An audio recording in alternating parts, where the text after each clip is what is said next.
Hello बच्चों, चलिए इस प्रश्न को देखते हैं। एक दंड चुंबक को जिसका चुंबकीय आघूर्ण 1.5 एम्पियर मीटर के वर्ग है, एक बाह्य चुंबकीय क्षेत्र के लंबवत लटकाने से उस पर 0.24 न्यूटन मीटर का बल आघूर्ण लगता है।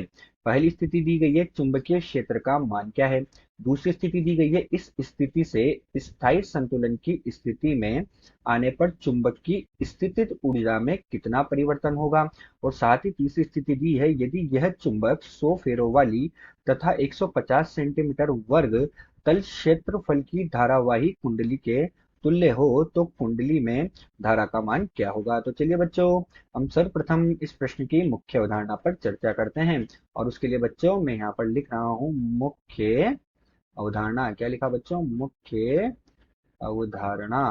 तो ये जो प्रश्न दिया है, इस प्रश्न में मुख्य अवधारणा में हम क्या देखते हैं कि हमारे पास एक चुंबक जो है उसको हमने चुंबकीय क्षेत्र के लंबवत लटकाया है। अर्थात बच्चों ये हमारे पास क्या हुआ, यहाँ पर चुंबकीय क्षेत्र हो गया। तो ये तो हुआ बच्चों हमारे पास चुंबकीय क्षेत्र इस दिशा में।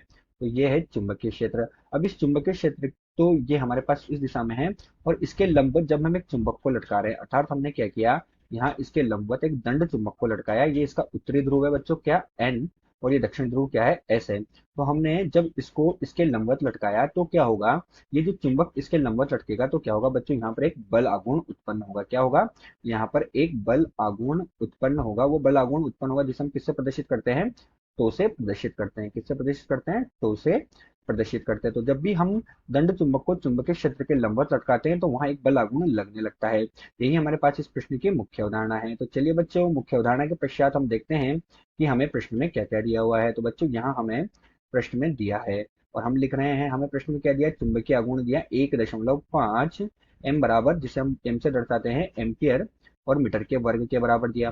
साथ ही बच्चों हमें क्या दिया, एक बाह्य चुंबकीय क्षेत्र के लंबवत लटकाने से उस पर बल आघूर्ण का मान दिया। तो टो का मान कितना दिया बच्चों, 0.24 न्यूटन मीटर का बल आघूर्ण लग रहा है। तो 0.24 न्यूटन मीटर हो गया।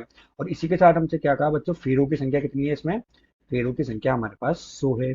और इसी के साथ बच्चों इसमें क्या कहा गया है, 150 सेंटीमीटर वर्ग की धारावाहिक कुंडली। तो 150 सेंटीमीटर की धारावाहिक कुंडली है हमारे पास, अर्थात हमें क्या दिया, उसका क्षेत्रफल दे दिया। तो 150 सेंटीमीटर वर्ग हमें उसका क्षेत्रफल दिया गया है। तो चलिए बच्चों, अब हम मुख्य अवधारणा के आधार पर प्रश्न को हल करते हैं। तो अब हम यहाँ क्या लिखने जा रहे हैं, प्रश्न का हल लिखने जा रहे हैं। और प्रश्न के हल में बच्चों हमसे तीन स्थितियां पूछी गई।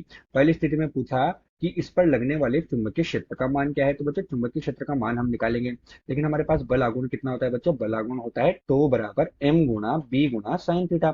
अब बच्चों हमने चुंबक को क्या है, लंबवत लटकाया, तो थीटा कितना हो जाएगा, 90 डिग्री। तो हमारे पास टो का मान क्या बचेगा बच्चों, एम गुणा बी बचेगा। और ये हमारे पास बच्चों पहली स्थिति के लिए निकाल रहे हैं। तो हमारे पास चुंबकीय क्षेत्र की तीव्रता कितनी होगी बच्चों, टो बटे एम के बराबर होगी।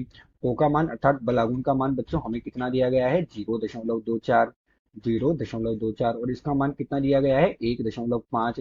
अतः हमारे पास जो पहले भाग है उसमें चुंबकीय क्षेत्र की तीव्रता हमें कितनी प्राप्त होगी बच्चों, 0.16 वेबर बटे मीटर के वर्ग के बराबर प्राप्त होगी।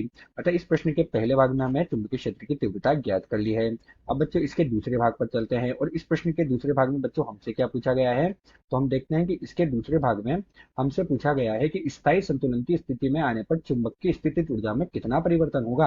अर्थात चुंबक जब स्थायी संतुलन की स्थिति में आएगी तो देखो बच्चों हमारे पास वो क्या रहा था कि थीटा बराबर 90 डिग्री था। थीटा बराबर 90 डिग्री का मतलब क्या था, ये चुंबकीय क्षेत्र था और चुंबक को हमने इस तरह से लटकाया था, अर्थात हमारे पास क्या था, थीटा बराबर 90 डिग्री था।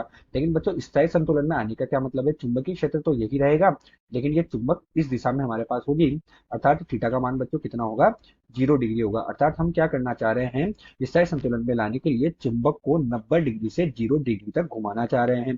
तो इस स्थिति में स्थितिज ऊर्जा बच्चों कितनी होती है, U बराबर स्थितिज ऊर्जा होती है टो गुणा डी थीटा के बराबर, जहाँ टो क्या है, बलागुण है और थीटा की हमें सीमा लगानी है। तो हम कहाँ से आ रहे हैं, 90 डिग्री से 0 डिग्री तक आ रहे हैं। तो बच्चों इसका मान कितना हो जाएगा हमारे पास, इसका मान हमारे पास प्राप्त होगा, टो का मान रखेंगे हम बच्चों MB साइन थीटा। तो ये 90 से 0 और ये कितना हुआ, M गुणा B गुणा साइन थीटा।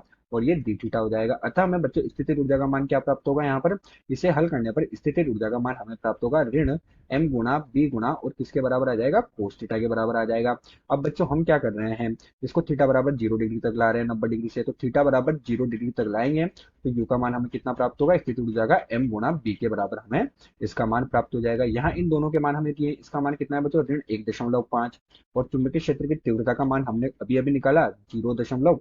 अतः बच्चों हमारे पास स्थिति ऊर्जा का मान कितना प्राप्त होगा, स्थिति ऊर्जा का मान प्राप्त होगा ऋण 0.24 जूल के बराबर प्राप्त होगा। तो बच्चों इस प्रश्न का ये हमारे पास दूसरा भाग हुआ कि स्थायी संतुलन की स्थिति में लाने में स्थिति ऊर्जा कितनी हो गई। और इसी प्रश्न में बच्चों हमसे एक और भाग दिया गया है और उस भाग में हमसे क्या पूछा गया है बच्चों, तो हम देखते हैं प्रश्न को। प्रश्न के तीसरे भाग में हमसे क्या पूछा गया, फेरों की संख्या और क्षेत्रफल दिया है तथा हमसे क्या पूछा गया, धारावाही कुंडली के तुल्य हो तो कुंडली में धारा का मान क्या होगा। तो बच्चों अब हम इस प्रश्न के तीसरे भाग को हल करेंगे और हमसे क्या पूछा गया, धारा का मान पूछा गया। तो बच्चों हम जानते हैं जो हमारे पास m होता है, यानी कि जो अन्योन्य प्रेरकत्व जिसे बोलते हैं, या फिर m हमारे पास क्या होता है बच्चों, यहाँ पर m जो है ये चुंबकीय आघूर्ण है। तो चुंबकीय आघूर्ण का मान n फेरों की संख्या I धारा क्षेत्रफल के बराबर होता है। हमें क्या निकालना है, धारा का मान निकालना है। तो धारा का मान कितना होगा बच्चों, m बटे n गुणा a के बराबर होगा। m का मान बच्चों हमारे पास कितना है, 1.5। फेरों की संख्या हमने लिखी हुई है, हमें कितना दिया गया है, 100। क्षेत्रफल कितना है बच्चों, 150 सेंटीमीटर का वर्ग, यानी 150 गुणे 10 की घात ऋण 4 के बराबर हो जाएगा। अतः बच्चों हमारे पास यहाँ जो धारा का मान हमें प्राप्त होगा वो 1 एम्पियर के बराबर प्राप्त होगा। अतः दिया गया जो प्रश्न है, इस दिए गए प्रश्न में हमने क्या किया, चुंबकीय क्षेत्र की तीव्रता का मान और स्थितिज ऊर्जा का मान और धारा का मान ज्ञात कर लिया है। आशा करते हैं आपको प्रश्न समझ आया होगा। धन्यवाद।